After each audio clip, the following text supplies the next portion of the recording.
যুদ্ধবিরতি নয়, চলমান সংঘাতের স্থায়ী অবসান চাই ইরান।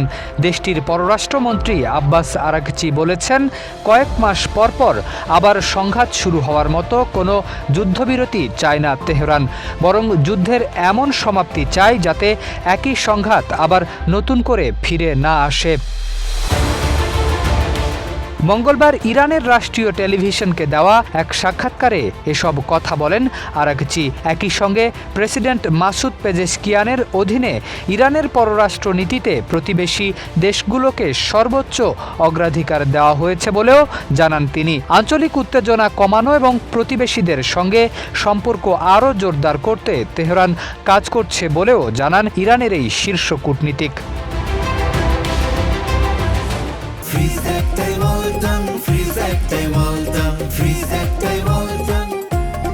আরাঘচি বলেন, প্রতিবেশী দেশগুলোর সঙ্গে সম্পর্কের ক্ষেত্রে উত্তেজনা দূর করার পাশাপাশি বৃহত্তর আঞ্চলিক সম্পৃক্ততা ও কূটনীতিকে গুরুত্ব দিচ্ছে ইরান। বিশেষ করে সাম্প্রতিক অস্থিরতার সময় সহযোগিতা করায় প্রতিবেশী দেশগুলোর প্রতি কৃতজ্ঞতা প্রকাশ করেন তিনি।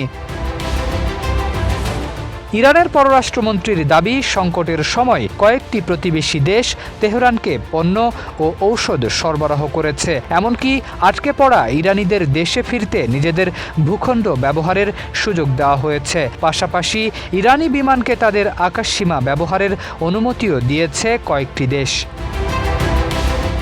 তবে যুদ্ধের শুরুতে যুদ্ধবিরতির প্রস্তাব ইরান প্রত্যাখ্যান করেছিল বলেও জানিয়েছেন আরাঘচি। তার ভাষায়, ইরান যুদ্ধবিরতি চায় না, চায় যুদ্ধের অবসান। কারণ সাময়িকভাবে সংঘাত থামিয়ে কয়েক মাস পর আবার যুদ্ধ শুরু হলে সেটি একটি নিয়ম বা ধারায় পরিণত হতে পারে, যা কোনোভাবেই মেনে নিতে চায় না তেহরান।